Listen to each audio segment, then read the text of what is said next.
여러분, 워런 버핏이 무려 235억 달러를 투자했고요. 영원히 보유하고 싶다는 말까지 남긴 일본 기업이 있다는 거 알고 계셨나요? 과연 어디일까요? 재팬인사이트, 지금 바로 시작하겠습니다.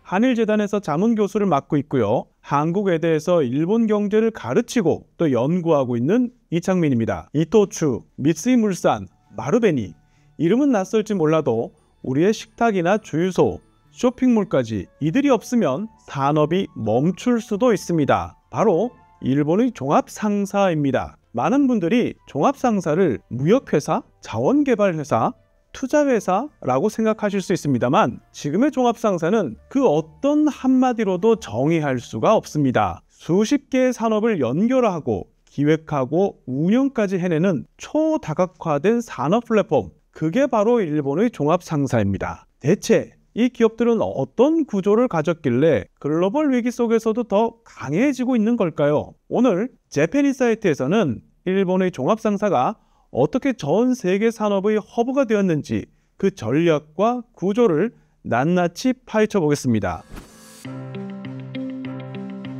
버핏이 주식을 영원히 보유할 수 있다고 말한 기업은 많지 않습니다. 버핏은 2019년부터 일본의 5대 상사에 대한 투자를 시작했고요. 2025년 현재 총 235억 달러 규모의 지분을 보유하고 있습니다. So I started buying all five of the five largest trading companies, and by my 90th birthday, August 30th of 2000, whatever it was, 2020.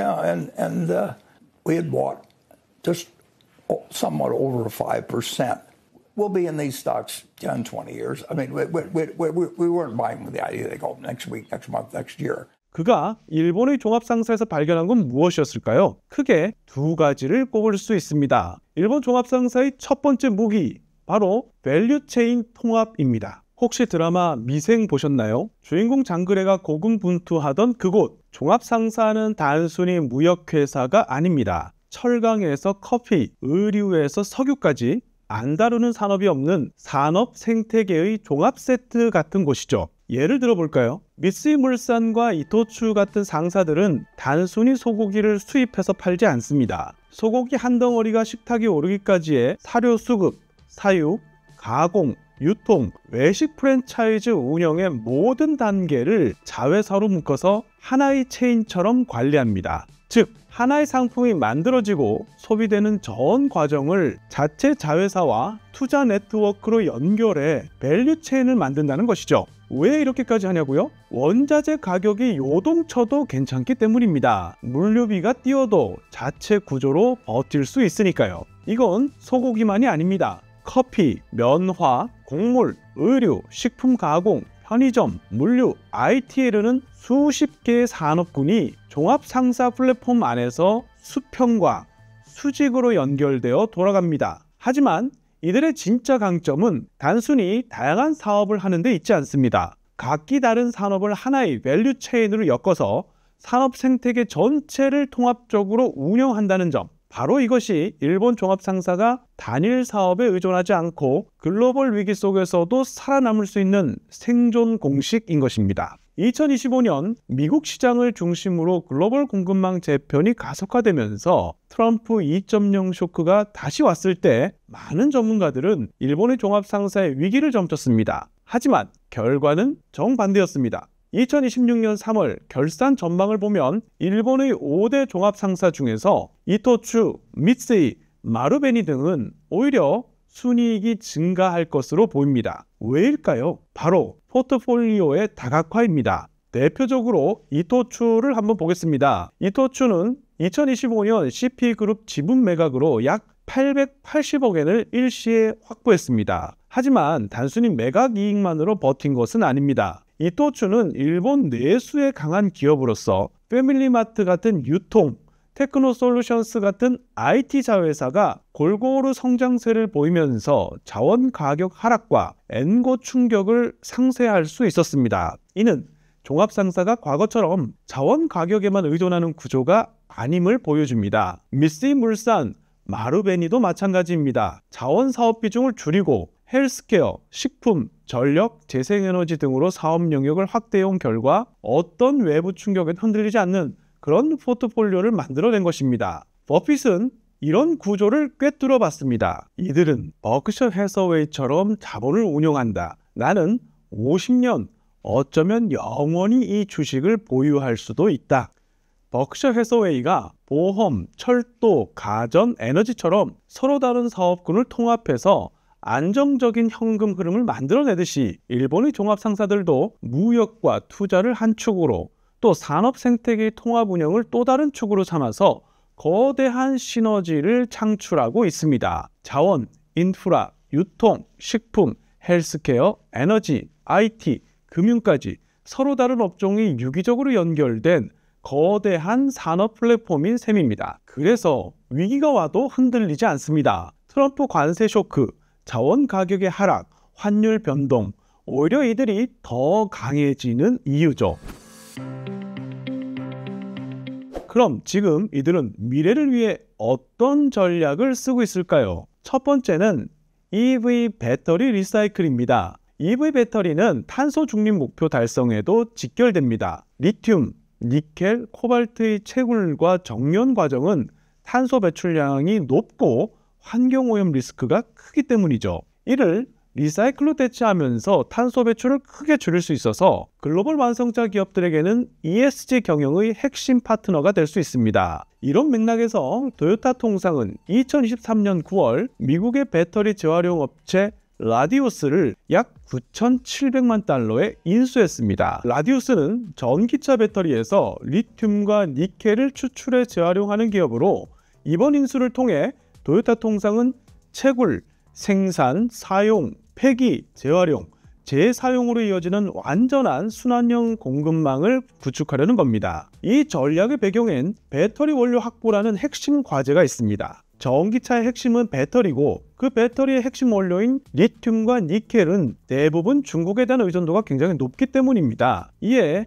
도요타 통상은 이미 호주와 아르헨티나에서 리튬 광산 개발에 참여해왔고 이제는 리사이클까지 연결하면서 EV 시장 전체를 장악하려는 전략을 펼치고 있습니다. 즉, 파나소닉이 공급망의 탈중국화를 시도하고 있다면 종합상사는 그 한 걸음 앞서 자원 자체를 순환시키는 모델을 만들고 있는 셈입니다. 이제 배터리 리사이클은 단순한 친환경 기술을 넘어서 전략 자원 확보, 국가 에너지 안보, ESG 실현까지 아우르는 필수 생존 전략이 됐습니다. 두 번째는 자원산업의 ESG 진화입니다. 철강은 현대산업의 쌀이라고 불립니다. 자동차, 조선, 건설, 에너지 플랜트까지 모든 분야의 기반이 되는 산업이죠. 하지만 동시에 이 철강 제조 과정에서 막대한 CO2가 배출되기 때문에 고품질 철광석을 안정적으로 확보해서 고로 공정을 효율화하는 것이 전 세계 탄소 중립 과제의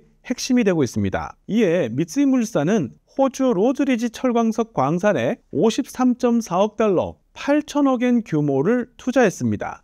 当社はローズリッジ鉄鉱石事業の 40% 権益を取得することとなりました。投資額は8000億円規模となり、1案件への当社の投資額としては過去最大となります。ピルバラ地域に残されたいわばクラウンジュエルとされている鉄鉱石事業となります。大手商社の三井物産が権益を取得するオーストラリア西部の地域は資源量が68億トンある世界最大規模の鉄鉱省です。 2030년부터 생산을 시작할 예정이고요.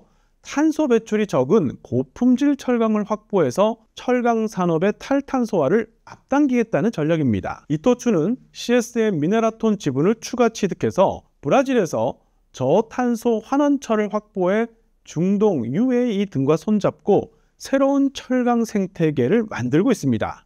즉, 일본의 종합 상사들은 단순히 자원을 사오는 게 아니라 개발, 가공, 판매, 탈탄소 전략까지 이 밸류체인을 통째로 설계하는 산업 인프라 기업으로 진화하고 있다는 것입니다. 세 번째는 발전 사업의 미래화입니다. 마루베니는 현재 일본 국내와 해외에서 합계 11,402메가와트 규모의 발전 자산을 보유하고 있습니다. 이는 일본 전체 발전 용량의 약 1%에 달하는 규모로 이제는 태양광, 수력, 풍력에 에너지 저장 장치까지 결합한 분산형 발전소 모델을 동남아, 중동, 아프리카에 수출하고 있습니다. 이런 분산형 발전 모델은 전력 공급도 못 받는 글로벌 사우스에 전기를 주고 그 수익으로 다시 성장하는 선순환으로 연결이 됩니다. 즉, 종합상사들은 ESG 경영을 단순한 기부나 이미지 개선의 수단으로 사용하고 있지 않습니다. 앞서 언급한 이토추, 미쓰이물산, 마루베니 모두 자원 발전 사업을 추진할 때